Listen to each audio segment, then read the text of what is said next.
AI just got a massive upgrade. So meet Grok 3, the latest AI powerhouse from XAI designed to take on the best in the game. Let's break it down. Released on February 17th, 2025, Grok 3 is XAI's most advanced model yet, trained on the Colossus supercomputer using 200,000 NVIDIA H100 GPUs. Yes, you heard that right. A special version nicknamed Chocolate is leading Chatterinia's blind AI test, beating out top models like GPT-4o, Gemini 2.0 Pro, and DeepSeek. But is it truly the best? We will find out. They did show some really cool demos like Kepler's space-based simulations. They did an AI-driven game creation as well as deep search, the XAI's answer to OpenAI's deep research. So let's dive into this AI model and let's see if it actually holds water. So a key example is Grok 3's reported performance on the American Invitational Mathematics Examination or AIM. So that's a prestigious math competition with 30 annual questions. While Grok 3 reportedly outperforms previous models, it's essential to acknowledge that such evaluations are based on a limited set of problems. Extrapolating broad conclusions from 30 questions should not be done. Please don't think that this is not impressive, but that being said, there are some nuances to this as well.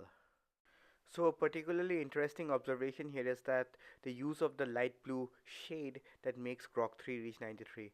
On digging a little deeper, the light blue shade here holds a technique behind it. So the guys at XCI did tell about it. So this technique is called the cons at 64 technique during inference. So cons 64 stands for consensus 64, where the model is given 64 attempts to solve a question with the most frequent response selected as the final answer. So again, the question is that why are these kind of techniques even necessary? So that's what you might be asking, right? So the thing is, even as AI models like Grok 3 push boundaries, they still exhibit core weaknesses.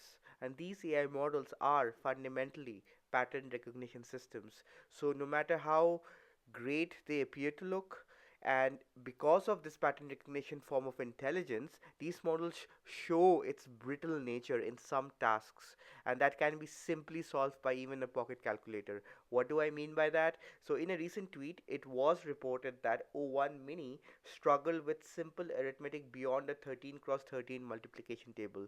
It suggests the limitations of these models, and because of not being able to internalize and apply mathematical concepts.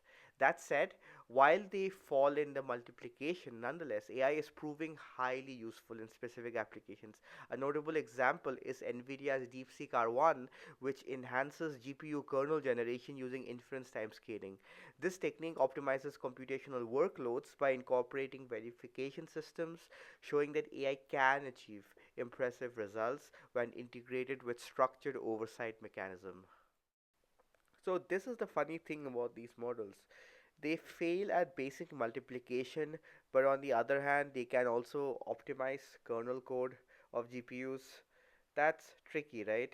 But here's the thing, the kernel code optimization was done in an iterative way where there was a verifier, and that is important. So then coming back to Grok 3. So Grok 3 has potentially access to the X user data, the X tweets. So this again raises questions about how social media now will influence its response. While real-time user data can enhance contextual understanding, it also carries the risk of amplifying biases and misinformation.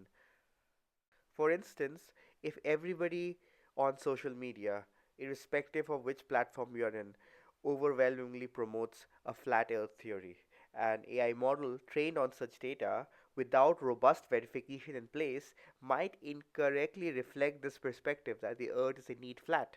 So that's the risk, right? The risk is not that AI models believe misinformation, but that they mirror patterns in their training or test data. And with inference time scaling, that's what happens more and more now. So we need essentially good verification systems. So here is the bigger picture now. So unlike the dystopian AI takeovers, which is often depicted in movies, real world AI integration happens incrementally. So it is shaping industries as I speak, as we speak. It is redefining productivity as we speak, and it is altering how we interact with this technology.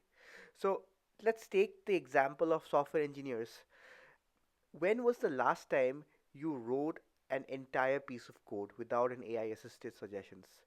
So that's the thing, right? AI is not replacing human expertise, but it is increasingly becoming an indispensable tool in knowledge work. So the thing is now when these AI models are sitting on top of the social media, and what is happening is that these AI models are distilling humans' collective knowledge in some sense, and increasingly they will be reflecting the real time hopes and fears of society. So definitely these models will yield tremendous influence over the public perception and decision making. So it becomes even more crucial to have verification systems to keep them in checks and bounds. So Grok 3 represents an undeniable milestone in AI development. These guys at XAI came in at 2023 to build state of the art frontier models, and already they are competing against the established frontier models. That itself is a feat. This is remarkable and worthy. But as we marvel at its capabilities, we must also demand robust verification, transparency, and ethical safeguards. The true power of AI lies not in its ability to generate responses, but in ensuring that those responses are indeed accurate, fair, and aligned with human values. If we are not careful, AI could gradually shape public sentiment in ways we don't fully understand. For the sake of humanity, let's build AI systems that enhance knowledge without distorting truth and ensure that we, not the algorithms, remain in control of our own perspectives.